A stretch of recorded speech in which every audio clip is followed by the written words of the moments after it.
Good morning, this is John Piper with the weekend video clip, and it's Saturday the 13th of July. I'm going to start with gold this morning.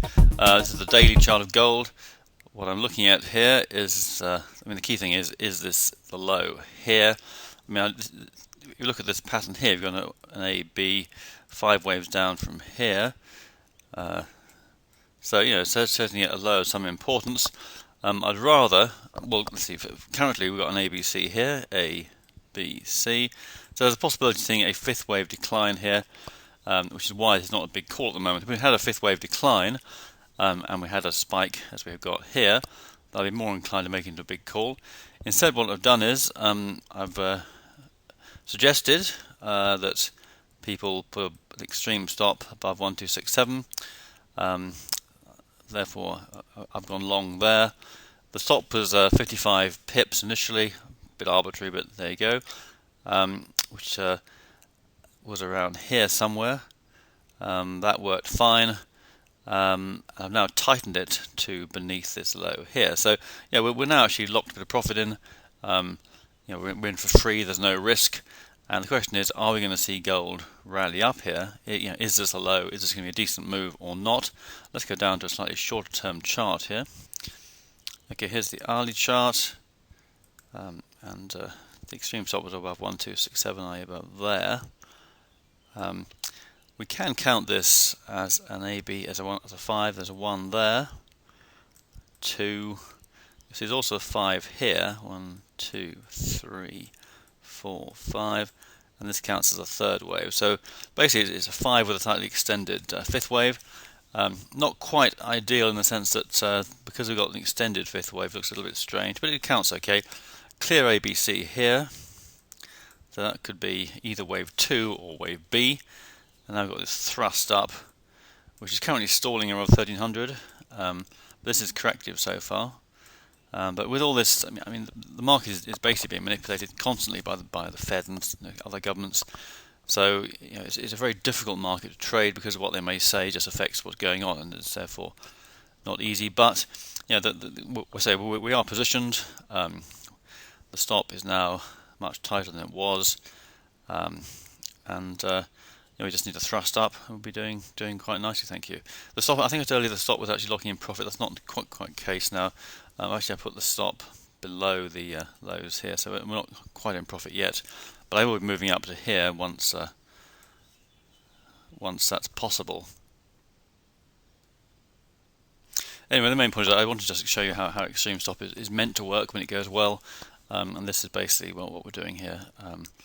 If it goes up above 1300, it could be an excellent trade. Let's see how that goes in the future. Right, so pound dollar. So daily chart, we've seen the collapse from 164. Good solid 10% down. We've seen the ABC rally, wave 2. We've seen wave 1 of the next leg down. And you notice this false break here. This often happens. The market likes to confuse people. See the false break, drag in all the additional trades that might entail, and then rally sharply. So that's sort of very typical stuff. The rally is pretty sharp, as you can see from this. This is quite normal. The basic thing, when we see a correction, and of course we never know for sure whether anything is a correction, the job of that correction is to convince everybody that actually the trend has reversed. Get as many people as possible out of the trade and sucker them into going long, etc. So unfortunately, this is where the psychology of the market can be so difficult. You get these moves designed purely to convince everybody that they're more than just corrective. So you get all the media becoming bullish in this case. You get patterns developing which look bullish, and you just got to have faith, really. We went long up here on the break below 160, there's you just have to, there is an element of faith in having a trade, or you have to decide on your own trading strategy. If you wish to be a shorter-term trader, you want to take shorter profits. That's absolutely fine. That's what my partner Mark does. He's out often by 9 a.m. in the morning. Different trading strategy works really well. Regular amounts of cash coming in. With Big Corp looking for the very big moves. That's what it's all about. And it's just a matter of what you like to do. But right now we're sitting on a very healthy profit. We reshorted around here somewhere. So it's just the nature of the beast, as it were. Let's look at the form of the rally. Okay, the low came in here, so it was only a small penetration below the previous low. Thrust up here, that was on news, of course. The re-emergence of QE.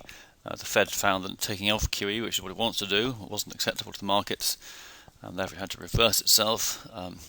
Make itself look a bit stupid, I suppose, in some ways, but nobody really cares because it's all about money.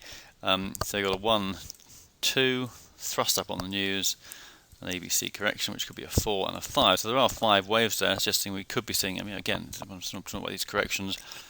This could easily be just wave A of a bigger correction. So it could be quite a testing move, and this move has yet to develop much. But it's a big call. We're staying short, and that's the way it is. And that's, again, I mean, all we're doing is making suggestions, calling it how I see it.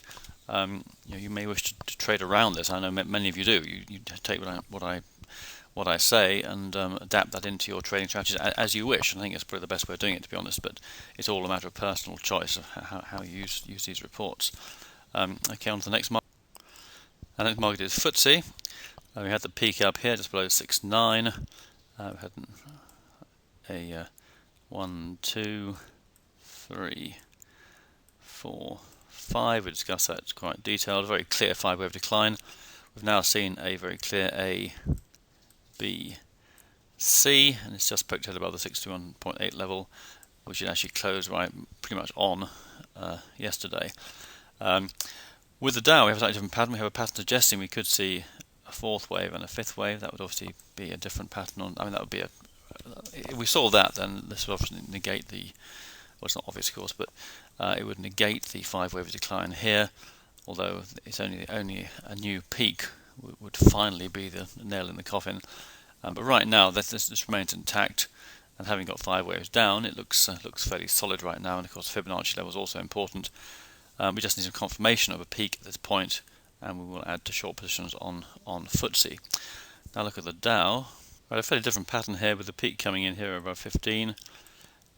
We then have the A, B, C. So no sign of a 5 on the Dow, and now a 1, 2, 3 with a possible 4 coming in. And the peak may not be in here, so and then the 5th wave rally would take us into that pattern that we've been showing in the newsletter for some time. Let me just show you that. Okay, so the chart supplied by one of our subscribers, which I'm calling Guy N. Basically, we have an expanding triangle. I can't show the whole chart; it doesn't quite fit on the screen. But we have an expanding triangle with a trend line being shown here, with a target around the 16,500 level. We saw the peak. We've seen this decline, which actually fits in pretty perfectly, and now we're seeing this rally.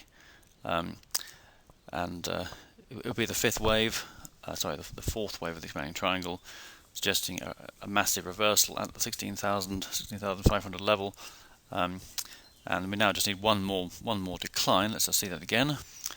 Okay, here's actually the same chart, but in real time, as it were. So this is the end of the 1st wave. This is what we call A, B, C, then D in transit with the move here. I say 16,000, 16,500, depends how you draw it precisely, but certainly around there. We got the waves I've just shown you with one more running due, and that will take us to the trend line and suggest that we then see this big fall back.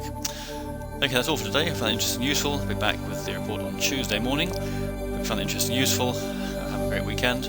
Thanks for listening, and bye for now.